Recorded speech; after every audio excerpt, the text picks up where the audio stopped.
2장 19절, 에스더 2장 19절, 처녀들을 다시 모을 때에 모르드게가 대궐 문에 앉았더라.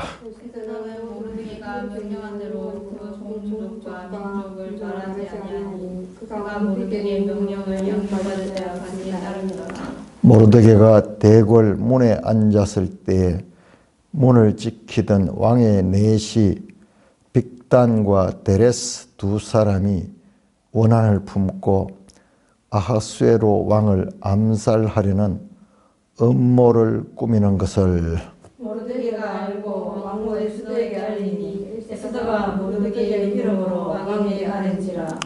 조사하여 실정을 얻었으므로 두 사람을 나무에 달고 그 일을 왕 앞에서 궁중일기에 기록하니라. 후에 아하수의 왕이 아각 사람 함므다다의 아들 하만의 지위를 높이 올려 함께 있는 모든 대신 위에 두니 대궐 문에 있는 왕의 모든 신하들이 다 왕의 명령대로 하만에게 꿇어 절하되 모르드게는 꿇지도 아니하고 절하지도 아니하니. 대궐 문에 있는 왕의 신하들이 모르드게에게 이르되 너는 어찌하여 왕의 명령을 거역하느냐 하고 날마다 권하되 모르드게가 듣지 아니하고 자기는 유다인임을 알렸더니 그들이 모르드게의 일이 어찌 되나 보고자 하여 하만에게 전하였더라. 하만이 모르드게가 무릎을 꿇지도 아니하고 절하지도 아니함을 보고 매우 노하더니 그들이 모르드게의 민족을 하만에게 알림으로 하만이 모르드게만 죽이는 것이 부족하다고 생각하고 아하수레오의 온날에 있는 유다인 곧 모르드게의 민족을 다 멸하고자 하더라. 누가복음을 우리가 한 두 달 동안 하고 또 이제 에스더서 구약성경 에스더서를 합니다. 이 에스더서는 우리 성경에서도 역사서 가운데 가장 마지막에 나오는 책이죠. 에스라, 느헤미야, 에스더. 우리 이 성경 분류에서 그렇게 나옵니다. 그래서 그냥 책을 읽으면 되지만은 저처럼 이 말씀을 설교해야 되는 사람은 이 에스더의 역사적 배경을 공부를 해야 되죠. 그러니까는 보통 일이 아닌 거예요. 책 한 권이 바뀌면은 엄청나게 준비해야 될 것이 많습니다. 설교 듣는 사람 입장에서는 뭐 목사님이 그걸 준비를 하나 안 하나 똑같은 것 같지만은 이 책이 한 권 바뀌게 되면은 그 책의 역사적 배경과 그리고 그 책이 가지고 있는 독특한 형식들 이러한 것들을 이 준비를 하는 것이 참으로 벅찬 일이에요. 특별히 이 에스더는 시대적으로 페르시아 시대거든요. 페르시아 시대는 언제냐 그러면은 우리 역사서 그 열왕기에 나왔던 그 이스라엘이 멸망했던 BC 586년에 예루살렘이 멸망했는데 그로부터도 480년경에 지금 이 배경이 100년이 지났어요. 100년이. 여러분 그러니까는 우리가 그냥 성경을 읽어서 안 되고 이 시간 관계 100년이면 어떻게 됩니까? 세대로 세 세대가 지나고 그리고 이 장소가 돼요. 장소가 페르시아다. 이건 바벨론이 유명했고 그 시대 동안 이 100년 동안에 세계를 호령하던 바벨론도 멸망하고 이제 페르시아가 다시 세계를 지배하면서 고레스 왕이 등장했고 그 가운데서 바벨론에서 유대인들은 이제 본국으로 귀환할 수 있었죠. 1차 포로에서 이 독립된 사람은요. 539년에 고레에서 칙령이 나오면요. 그래서 바로 538년에 돌아갑니다. 1차 유대인들이 돌아갑니다. 자, 우리 이 지도책을 한번 볼까요? 지도책 정말 잘 돼 있어요. 자, 그러니까는 우리가 최소한 이 성경을 볼 적에 요 정도의 이 배경을 봐야 돼요. 자, 이 237쪽 한번 보세요. 지도책 237쪽. 우리가 성경은 책으로만 돼 있으니까는 그냥 이 책 넘으면 그 다음 책이 나오고 이러니까는 비슷한 시대에 이루어진 것으로 보기 쉬운데, 그러니까는 이 배경을 알아야 돼요. 자, 보세요. 237쪽에 보시면은 1차 포로 귀환했죠. 1차 포로 귀환이 BC 538년이잖아요. 그때 페르시아 왕은 고레스고 유다인 지도자는 스룹바벨, 여호수아 뭐 이런 사람들이 지도가 돼가지고 1차 약 5만 명이 돌아왔어. 5만 명. 그러니까는 아직까지도 엄청 많은 사람들이 지금 그 땅에 남아 있었던 거예요. 그러니까 일부가 돌아오는 거예요. 일부가. 그 다음에 보세요. 2차 포로에서 귀환한 사람은 그로부터 시간이 얼마나 지났습니까? 1차 포로에서 한 80년 이상이 지났네요. 그 2차 포로에서 돌아온 사람이 이때 지도자가 에스라예요. 에스라. 이때가 458년. 그러니까 이것은 지금 에스라서보다도 에스라가 지금 지금 에스더가 지금 한 이 부분이거든요. 그러니까는 지금 에스더 이야기는 사실상 에스라 이야기보다도 앞선 이야기. 그 다음에 3차 포로 귀환이 그로부터 약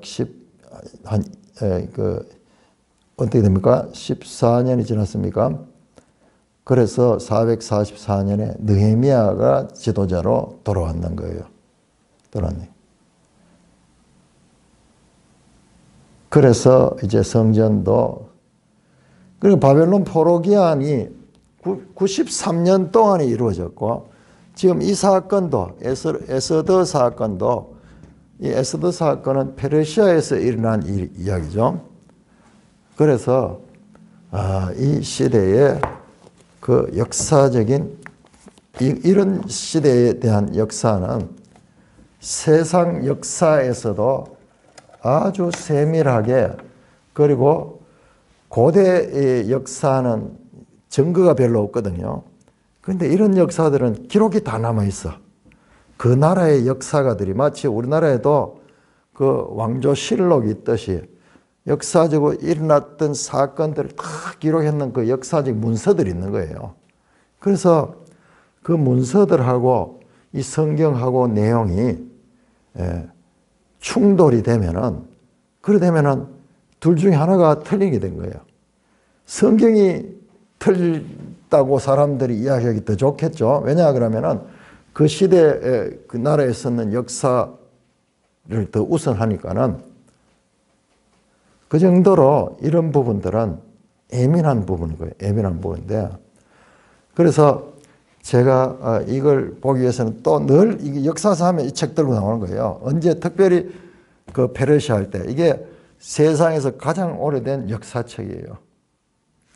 이게 역사라는 이름을 가진 세계 역사의 아버지라는 헤로도토스의 이 역사라는 책인데, 여기에 우리 오늘 이 에스더에 나오는 왕들, 이 아수에로 왕에 대한 기록이 얼마나 많이 자세히 나오는지 몰라요. 고레스에 대한 기록도 나오고, 고레스의 아들 캄비세스, 그 다음에 캄비세스 아들이 다리오 왕, 그 다리오의 이 아들이 이 아수에로 왕이에요.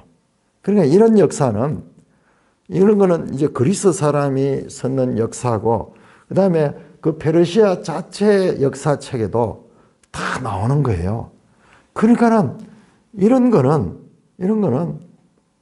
창세기나 뭐 이런 거는 뭐 역사적인 그런 근거가 별로 없잖아요. 그러나 이런 거는 세계 역사에 다 기록이 남아 있는 거예요. 그렇기 때문에 이런 배경들을 우리가 알면은 성경이 어떤 책인가, 와, 정말 놀라게 돼요. 그래서 여기에 아하수에로가 어떻게 전쟁을 했고, 이 페르시아 사람들이 쫙 그리스까지 넘어갔거든요. 자, 우리 지도책 다시 한번 봅시다. 지금 그러니까는 우리 이 지도책도 이 부분을 길게 다루고 있는 거예요. 자, 여러분 보세요. 228쪽 페르시아 시대에 나오죠. 페르시아 시대. 여러분 거기 보세요. 그림 딱 나오잖아요. 다리우스가 건축하기 시작하여 크세르크세스가 완성시킨 알현전. 크세르크세스가 아하수에로입니다. 아하수에로 성경에 나오는 요거를 같은 건데 요거 읽기를 그렇게 해서 이 아하수에로고 되어 있는데 이게 크세르크세스예요. 그 다리우스는 크세르크세스의 아버지예요. 이 다리우스가 우리 성경에도 등장하는 인물입니다. 그때 이런 역사적인 유적들도 남아있고 기록들도 다 남아있는 거예요. 남아있는 거예요. 아주 자세하게 이 책에서 그 역사적인 배경을 기록을 하고 있습니다. 그러니까 우리가 성경을 알 때 이런 배경을 같이 알 적에 성경에 대한 우리가 이 신뢰를 가질 수 있는 거예요. 자, 231쪽에 고레스에 대해서 나오죠. 고레스는 세계 역사상 가장 위대한 왕들 가운데 한 사람으로 손꼽히는 인물입니다. 소위 알렉산드로스가 아마 제일 유명한 알렉산더 대왕일 거예요. 알렉산드로스가 모델로 삼았던 왕이 고레스예요. 고레스입니다. 그 고레스에 대한 이야기들이 쭉 나오고, 그 다음에 232쪽, 233쪽 보시면은 이 고레스가 어떻게 그 세계를 정복해 갔던가. 저 동쪽으로, 그 다음에 서쪽으로, 그 다음에 남쪽으로, 그렇게 해서 이 세계를 바벨론을 무너뜨리고 세계의 맹주로서 활약했던 내용이 나오고요. 그 다음에 234쪽, 235쪽에 여러분 이게 지금 바로 에스더 시대예요. 고레스도 죽고 이제 고레스의 뒤를 이어가지고 여보세요. 땅이 더 확장됐습니다.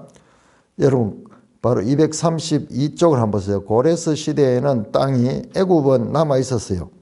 애굽은 정복 못했습니다. 애굽은 정복 못했죠. 그런데 보세요. 234쪽 보면 애굽까지 다 정복. 애굽, 리비아, 이 에티오피아 있는 데까지 정복이 되잖아요.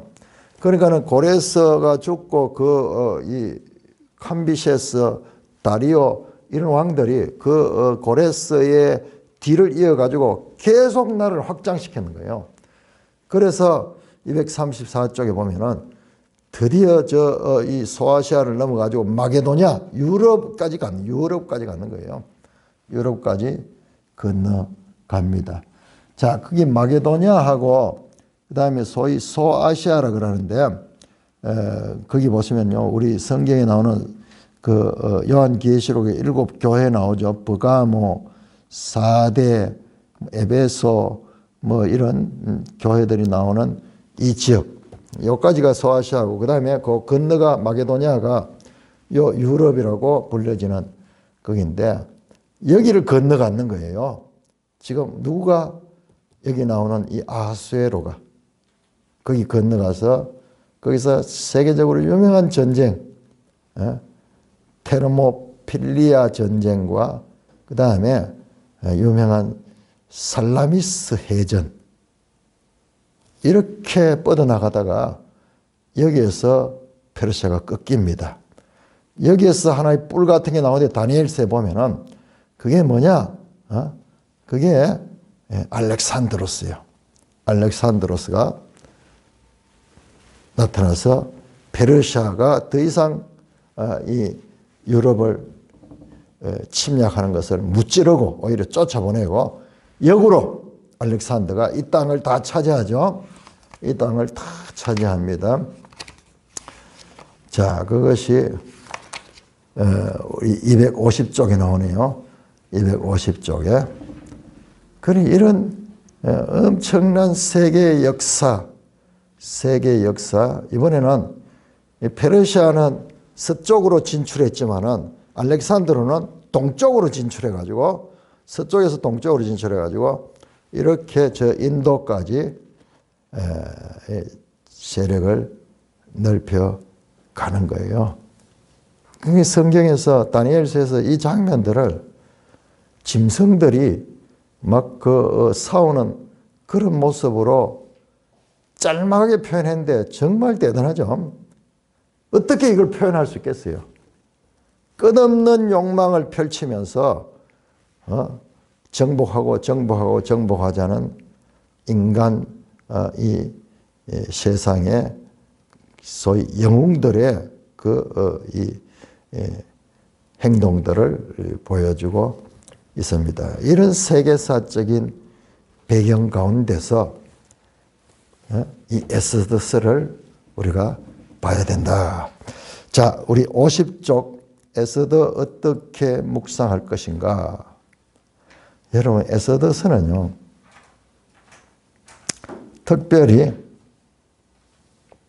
이 50쪽의 3번 정경성의 문제, 하는 건 뭐냐 하면은 에스더스가 성경에 구약 성경 39권에 들어가느냐 들어가지 않느냐, 이게 하나님이 그냥 이렇게 딱 해가지고 줬는 게 아니에요. 이게 사람들이 이것을 논의를 하면서 이것은 정경이 맞다 아니다 사람들이 결정했는 거예요. 그런데 이 에스더는 가장 구약 성경 가운데서도 정경 논란이 많으니 이거는 정경에 포함될 수 없다 하는, 이건 그냥 세상 역사 이야기고 세상 이야기지 이게 성경에 들어갈 수 없다는 주장이 많았던 책입니다. 자, 그 50쪽의 정경성의 문제 제가 한번 읽어볼게요. 에스더서는 구약에서 정경 논란이 많았던 책이다. 그 이유는 다음과 같다. 첫째, 에스더에서는 여호와나 하나님이라는 이름이 전혀 언급되지 않는다. 하나님, 여호와라는 이름 자체가 한 번도 안 나와. 이게 어떻게 성경이냐? 둘째, 이스라엘 특유의 종교적 요소가 적어 보인다. 거의 없다는 거예요. 율법 준수, 그 다음에 뭐 언약이라든지, 그 다음에 성전, 뭐 이런 주제들, 구약 성경, 다른 성경의 핵심 주제가 되는 이런 내용이 전혀 안 나와요. 셋째, 에스더서에 나오는 인물들의 윤리적 모성이다. 에스더는 왕후 간택에 참여하면서 자신의 출신을 숨겼으며 이방인 왕과 결혼했다. 혼이 유대법에 의하면은 이 이방 사람들과 결혼하는 이것을 금하는데 이방인 왕과 결혼했습니다. 여러분, 놀라운 것은요, 우리 성경 전체에서 여성이 주인공이 되는 성경책이 딱 두 권 있는데 에스더서와 그리고 룻기. 야, 이게요, 우리는 성경을 보면서 크게 봐야 돼요. 좁게도 보다가 크게도 봐야 돼요. 자, 룻기와 이 에스더의 차이를 보세요. 에스더는 유대인 여자가 이방인 왕과 결혼했는 이야기예요. 그런데 룻기는 반대죠. 이방 모압 여인이 유다 남자와 결혼한 이야기예요. 이야, 이게 참 놀랍죠. 그냥 보니까는 그냥인 줄 아는데 자세히 보면은 이게 이런 변화를 가지고 있어요.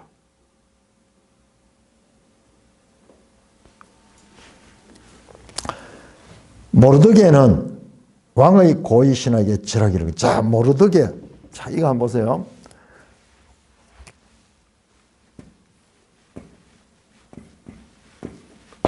이게 모르드게로 우리 번역했는데 이게 뭐냐 그러면 이게 신 이름이 이방 신 이름이요. 마르둑이라는 이방 신 이름입니다. 이방 신 이름. 에스터,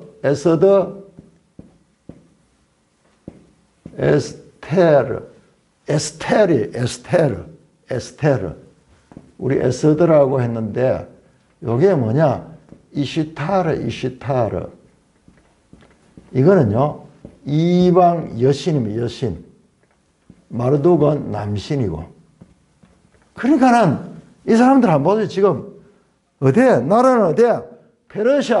페르시아에 그 온지 지금 이 사람들 거기서 태어난 사람들이야. 말도 이 사람들은 그쪽 말을 하고 문화도 거기서 태어난 사람이에요. 하면 조상 까말 때 100년 전이면 뭐 까맣잖아요. 그러니까 이 사람들은 전혀 어떤 유대인적인 그런 요소들이 안 보이는. 그래서 성경에도 그런 내용이 안 나오는 거예요. 그 다음에 네 번째로 부림절이 나오는데 제일 끝에 이제 부림절 나오는데 부림절은 유다인의 명절은 기독교적이 않다. 여러분 부림절은 우리 성경 명절이 아니잖아요.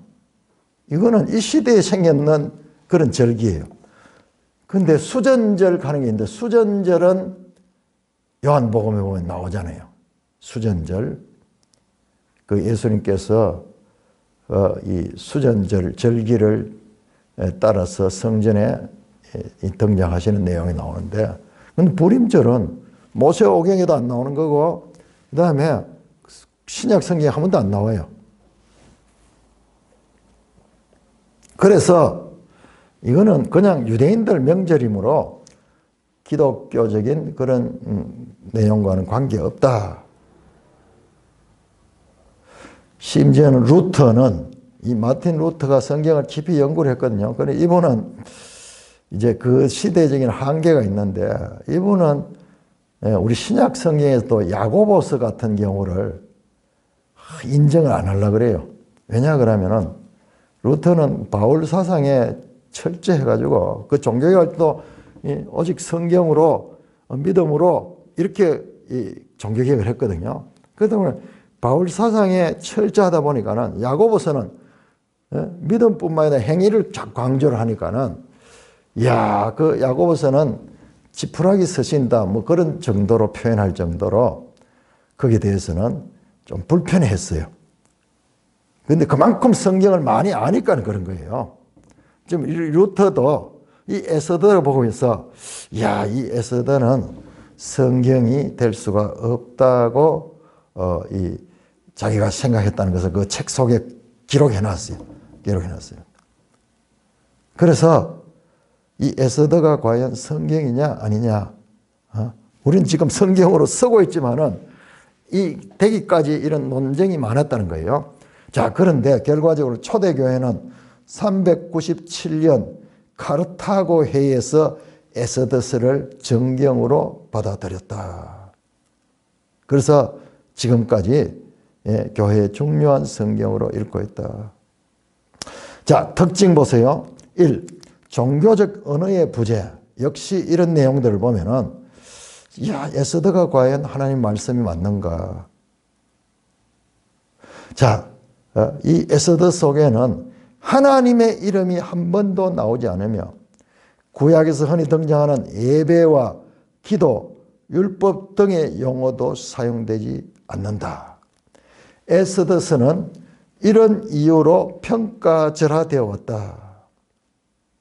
에스더는 특별히 유대인들 입장에서 이 평가가 좀 이렇게 인정하기가 쉽지 않았죠. 하지만 에스더의 이러한 특징은, 자, 여기 중요한 말이 나옵니다. 이방 세계에 사는 하나님의 백성의 조용한 신앙을 표현하기 위한 것이다. 와, 여기 엄청난 반전이 나오는데요. 자, 에스더의 이런 특징은 이방 세계에 사는 하나님의 백성의 조용한 신앙을 표현. 이방 세계에도 하나님이 함께 하시는가? 여러분, 이건 왜 중요하나 그러면은, 이거는 유대인들이 앞으로 AD 140년경부터 해서 1945년까지 왜 됩니까? 약 1800년 동안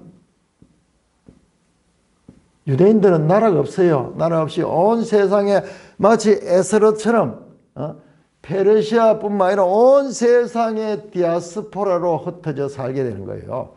그러니까 그런 면에서 보면은 이 에스더서는 참으로 유대인들에게 중요한 책이다. 앞으로 이 땅에서 살았던 것만큼 오랫동안 남은 땅에서 살게 되는데 거기에도 하나님이 함께 하신다는 내용을 그 속에 담고 있기 때문에 오히려 더 중요하다는 거예요. 언어로는 하나님의 이름과 종교적 언어들이 사용되지 않지만은 구약의 전통을 알고 있는 저자는 금식, 옷을 찢는 행위, 결단, 진멸전쟁, 여기 헤렘 이야기죠. 헤렘 등의 종교적 상징 행동을 통해 에스더와 모르드게와 유다인들이 하나님을 의지하여 여호와의 전쟁을 벌이고 있다는 것을 잘 나타내고 있다. 역으로 오히려 이렇기 때문에 자, 우리한테 적용해 보자고요. 오늘날 세상을 한번 보세요. 우리가 살고 있는 세상, 대통령이 탄핵을 당하고 사정없이 산불은 일어나가지고 온 땅을 다 태우고 목사 집에도 불이 나가지고 다 타가지고 되고, 그리고 이 나라는 뭔가 될 것 같지만은 막 탄핵이 되고, 여기에 하나님이 과연 살아계시냐? 여기에 하나님이 어디 있느냐? 우리끼리 교회 안에서는 하나님 이야기하고 좀 밖에 나가면은 밖에 이 교회 바깥에만 나와도 하나님이라는 존재에 대한 이야기도 못하고 말을 하는 것이 오히려 이상하게 여겨지는 이 세상 가운데 하나님이 어떻게 역사하는가를 보여준다는 점에서 에스더는 참으로 중요한 책이고 오늘날 교회에도 중요한 책이다. 우리 크리스찬들이 사회생활을 하면서 기업을 한다거나 정치를 한다거나 학문 세계에서 그 가운데 하나님이 어디 계신데 거기서 하나님 이야기를 하면은 참으로 우습게 보는 그런 면에서 보면은 이 에스더서는 어떤 다른 성경보다도 우리 성도들에게 깊은 교훈을 주는 책이다. 하나님의 이름이 한 번도 등장하지 않는 이 내용들. 그런데 그 가운데 보면은 우리 매일성경 제목이 그렇게 썼네요. 보이지 않지만 분명히 계신 하나님. 50쪽에 나오네요. 50쪽. 이게 주제야. 보이지 않지만 분명히 계신 하나님. 이 땅은 이방 땅이고 성전도 없고 제사장도 없고 선지자도 없고 그런 땅. 그것도 외국으로 온 지도 100년이 넘어져가지고 완전히 이방인화됐던 그 교포 2세, 3세, 4세 이 사람들에게 과연 하나님은 그 사람들에게 어떤 의미를 가지며 그 사람들도 하나님께서 이스라엘 조상들과 같이 돌보시고 함께 하시고 계시는가? 그런 면에서 이 에스더는 참으로 중요한 그런 책이다. 역으로, 반대로. 자, 그 다음에 52쪽 한번 보세요. 52쪽. 5번, 여호와의 전쟁. 자, 여기서 약자들이 앞에서 말했죠. 이게 에스더서가 무슨 성경이 되겠노? 불임절 가는 것도, 그것도 뭐 유대인들 뭐 그 짧은 전쟁, 모세 법에 나오신다고 안 한 것이고. 그 다음에 이 내용 보면은 전부 이 세속적인 그런 내용밖에 없고, 잔치 이야기는 엄청 나와요. 잔치가 10번 나와요. 잔치라는 단어가 20번 나오고, 처음에도 잔치고, 끝에도 잔치고, 중간에도 잔치예요. 흥청망청하는 잔치 이야기들이 쭉 있는, 정말 세속적인 그런 내용인데, 그 가운데도 이 에스더서가 하나님의 말씀이라는 것을 알 수 있는 것이 지금 여기 나와요. 여기 나옵니다. 자, 54쪽, 52쪽 5번 여호와의 전쟁. 자, 여기에 에스더와 모르드게, 여기 유대인이죠. 그리고 하만의 갈등, 하만의 인물이 나오죠. 이것이 뭐냐? 이스라엘과 아말렉과의 갈등이다. 그렇게 말한 거예요. 이야, 엄청 성경적인 이야기예요, 이거는. 우리는 그냥 봤을 적에 그냥 뭐 에스더, 모르드게, 유다인, 그 다음에 하만은 저 아각 사람 하만, 전혀 다른 성경과 관계없는 그 인물들로 봤는데, 이 하만이 누구냐? 하만이 아각 사람인데, 이 아각 사람이라는 것이 누구냐 하면 이 아각이 아말렉 왕을 가리키는 그뿐만 아니라, 자, 출애굽기 17장 한번, 출애굽기 17장. 자, 우리 한번 출애굽기 17장.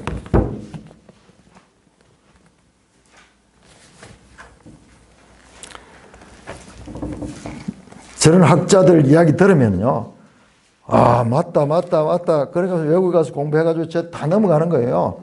그래서 에스더는 정경도 아니고, 그런데 성경에 들어가 있고 이러면서 비판적으로 막 이야기를 하면요, 그렇다 이라고 이제 넘어가는 거예요. 그러니까 우리가 성경을 많이 안 읽어놓으면은 그런 사람들이 그냥 이성적으로 이야기하는데 딱 넘어가는데, 그 성경을 제대로 알면요, 이 에스더서를 보다 보면 이건 하나님 말씀일 수밖에 없다 하는 것을 발견하게 되는 거예요.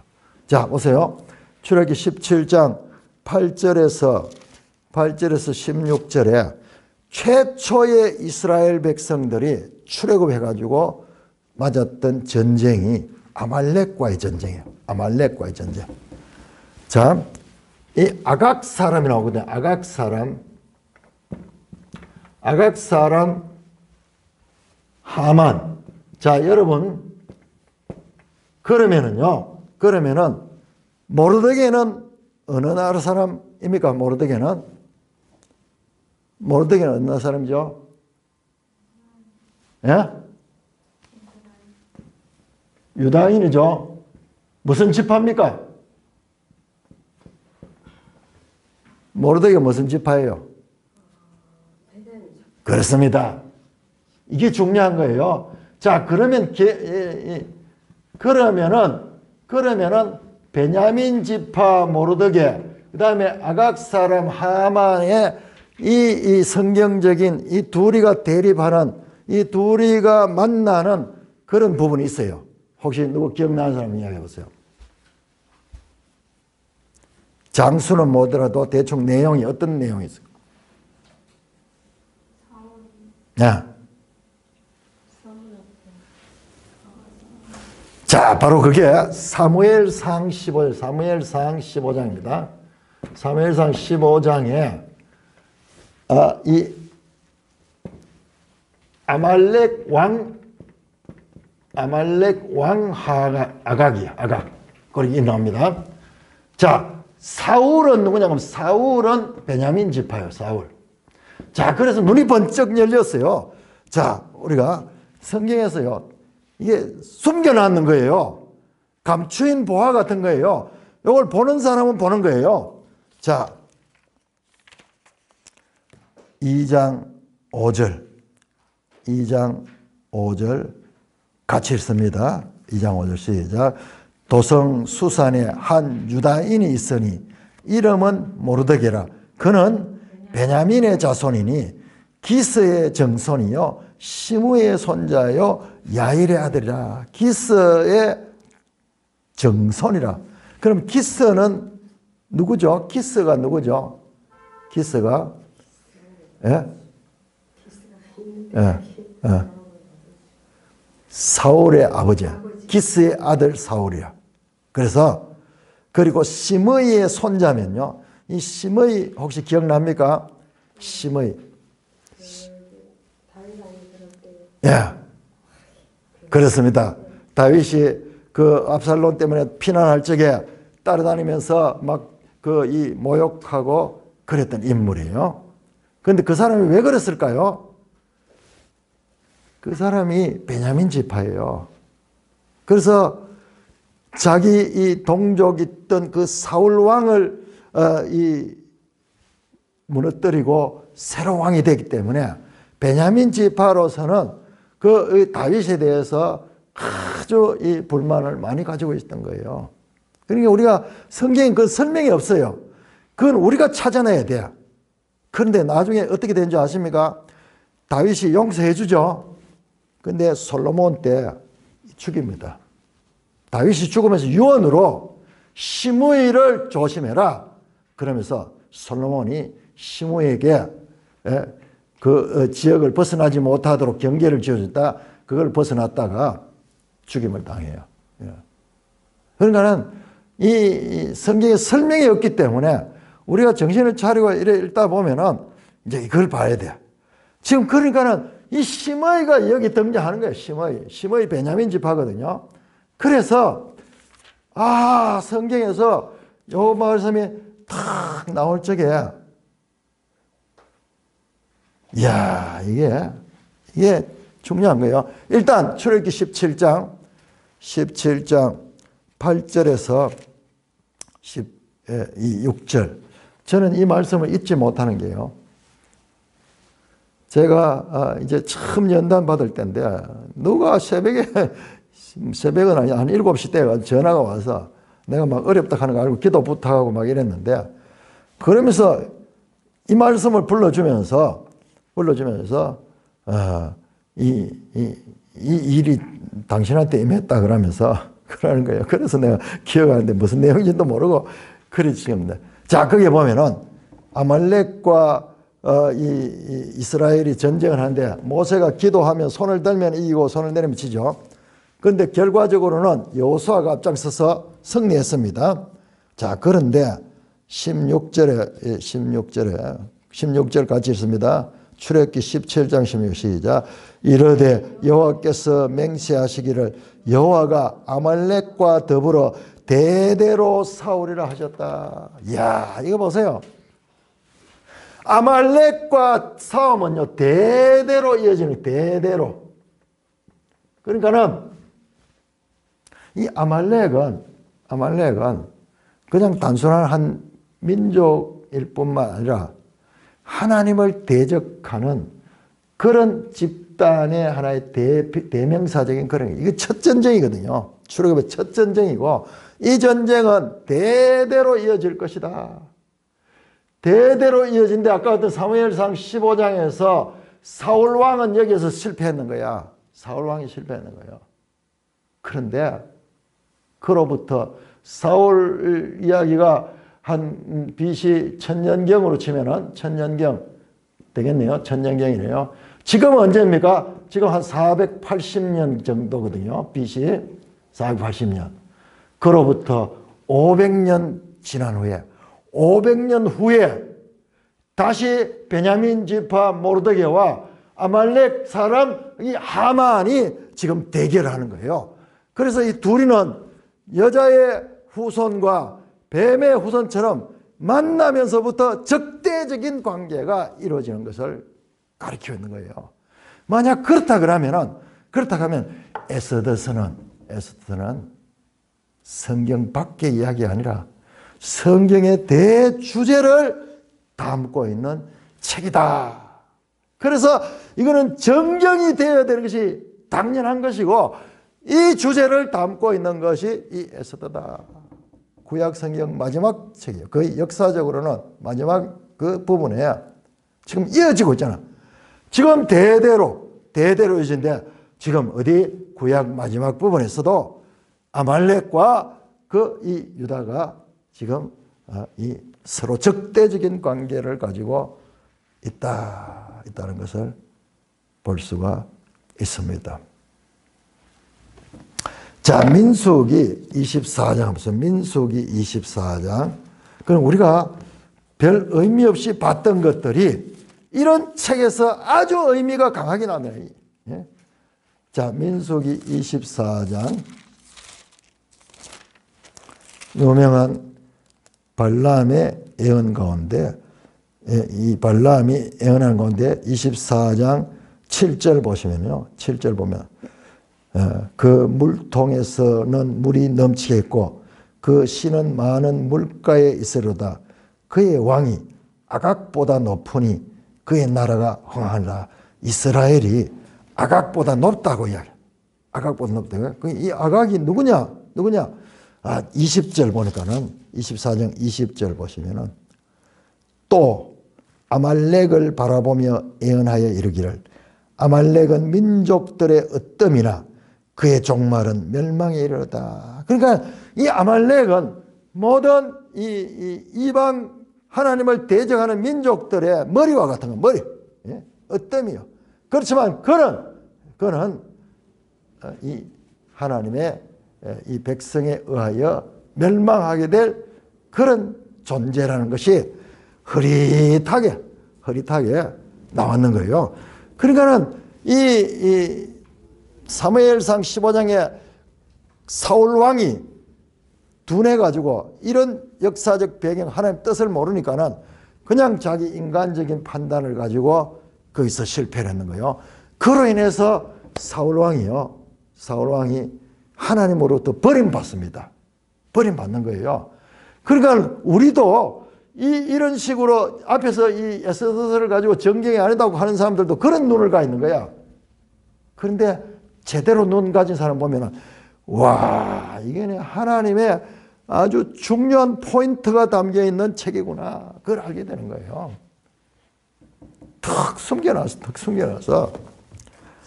자, 오늘 봤던 우리 3장 1절에 보니까는 그 후에 아수르 왕이 아각 사람 함무다드의 아들 하만의 지위를 높이 올려 함께 있는 모든 대신에 뒀다. 하만은 높아지고 그다음에 이 베냐민 지파 이 모르드게는 그 왕궁의 대문에서 문지기 하는 그런 역할을 맡아가지고 있는 것입니다. 자, 그래서 우리 매일 성경 보세요. 매일 성경 14일자 오늘 날짜에 그걸 지적하는 거예요. 사울의 후손과 아각의 후손. 와. 사울의 후손과 아각. 그러니까 성경 읽기라는 게 이런 거야. 이 이야기가 여기서 튀어나올 줄은 꿈도 못 꿨죠.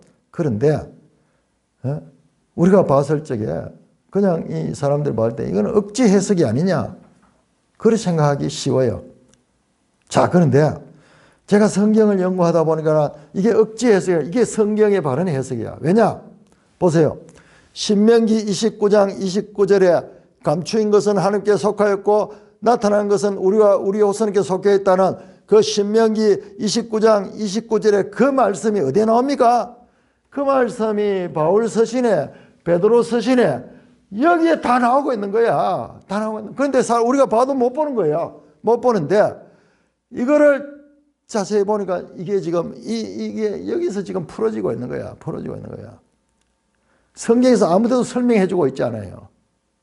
깊이 들다 보니까는 이게 지금 연속이 되는 거예요. 마찬가지로 이 에스더에 나오는 이 유다와 아말렉 간의 대대로 이어지는 그와 같은 영적인 전쟁, 그 연속성상에 있다는 것을 알 수가 있는데 이 싸움은 얼마나 치열했던지 이제 이 전쟁으로 말미암아 유다 백성이 페르시아에 있던 유다 백성이 전멸될 수 있는 그와 같은 위기가 있는데 거기에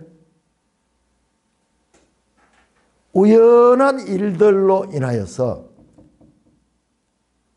이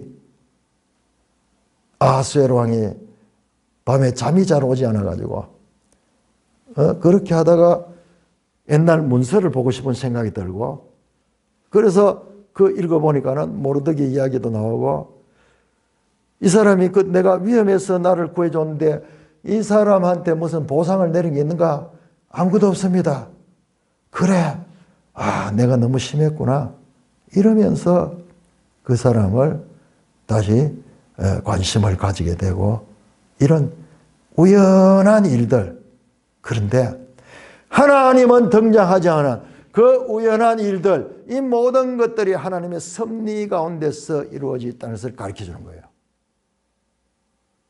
그래서 하나님의 주권과 자, 여러분 50쪽 제일 먼저 보세요. 제일 위에 에스더서는 이방 땅에 있는 유대인들이 그들의 신앙을 지킨 방법과 보이지 않는 하나님의 손길이 그들을 돌보신 방법을 보여준다. 하나님 이름도 안 나오고 이런데 그들이 신앙을 지킨 방법, 사람의 책임입니다. 그런데 보이지 않는 하나님의 손길이 그들을 돌보시는 뭐냐? 하나님의 주권, 하나님의 주권적인 역사, 하나님 이름이 안 나오지만 그러나 하나님께서 그 이방 나라 인간 사회에 펼쳐지고 있는 권력 쟁탈전 그 가운데 하나님이 주권적으로 역사하시고 계시고 그 가운데 하나님의 백성들이 그들의 신앙을 지키기 위하다가 그렇게 이 어려움을 겪었다가 마침내 하나님께서 그들을 구원해 주셨다는 보이지 않지만은 분명히 계신 하나님, 보이지 않지만은 분명히 계신 하나님을 보여주는 하나님 여호와 이름을 많이 떠드는 어떤 책보다도 더 현장감 있게 오늘 우리에게 하나님이 누구신가, 하나님이 어떻게 일하시는가 우리가 이 에스더를 통해서 알 수가 있습니다. 그리고 여기 등장하는 배경들은 그 당시에 전 세계의 이 가장 이 큰 나라며 그것도 왕궁 안에서 벌어지는 잔치를 배경으로 해서 이 이야기가 전개되는데 이 스케일이 어마어마한 거예요. 이때 이 아하수에로가 아까 그 지도에 다시 한번 보세요. 지도를 보시면은 234쪽, 234쪽 큰 땅을 넓혀가지고 저 그리스 마게도냐로 쳐들어가거든요. 그 전쟁이 그 유명한 전쟁인데 이 전쟁에서 이 크세스가 그 나오죠.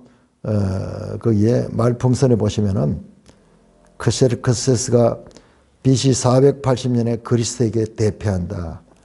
그리스에서 패배해가지고 돌아오는 이 유명한 이 그리스 페르시아 전쟁, 이게 영화에도 많이 나오고 하는 그 유명한 전쟁, 그 전쟁이 이 배경에 있습니다. 이 배경에 있는데 하나님께서는 이 큰 전쟁에 대해서는 말씀하고 있지 않아요. 단지 그 유다인들이 어떻게 그 위기 가운데서도 구원을 받게 되었던가, 이방 땅 가운데 과연 하나님 계시는가, 성전도 없고 제사장도 없고 아무런 그와 같은 것도 없는 그 가운데서 하나님은, 여러분 우리 한번 생각해 보세요. 우리 예수 믿는 세대, 우리 자손들, 그 자손까지 갔을 적에 과연 그 신앙이 유지되고 있을까 없을까? 그런데 하나님도 없고 이방 이름으로 개명돼 가지고 마르둑, 이슈타르 그런 이름을 가지고 있는 이방 속에 젖어서 살고 있는 그들에게도 하나님의 구원 역사는 이루어지고 있다는 메시지가 이 에스더 속에 담겨 있습니다. 그래서 우리 매일성경 53쪽 3번 이방 세계에서도 지킬 신앙인의 정체성, 이방 권력이 지배하는 세상 속에서 살아도 여전히 하나님의 백성된 정체성을 지니고 살아야 한다. 이것은 두 왕국을 살아가는 현대 그리스도인들에게도 동일하게 정말 이게 우리한테 피부에 와닿잖아요. 하나님의 나라와 이 세상 나라, 현대 그리스도인에게 동일한 교훈을 준다. 하나님의 통치는 하나님을 믿고 신뢰하는 그의 백성에게 모든 곳에서 영원히 이루어지고 있다. 오늘 이 대한민국 땅에도 하나님의 통치가 이루어지고 있다면 오늘날 우리 대통령 선거를 눈앞에 두고 있는 우리에게 있어가지고 모르드게의 역할은 누가 하며 그리고 이 하만의 역할은 누가 하는가? 정말 흥미진진하게 우리 현실을 이렇게 실감나게 보여주는 그것도 이 선거를 앞두고 우리가 이 에스더서를 탁 만나는 순간에 내한테 강한 영감이 왔어요. 강한 영감. 이야, 오늘 대한민국 현재 이 시점과 이 에스더가 밀접한 연관이 있는 책이다 하는 영감을 받게 되는 것입니다. 나눌 말씀 있으면 나누도록 하겠습니다.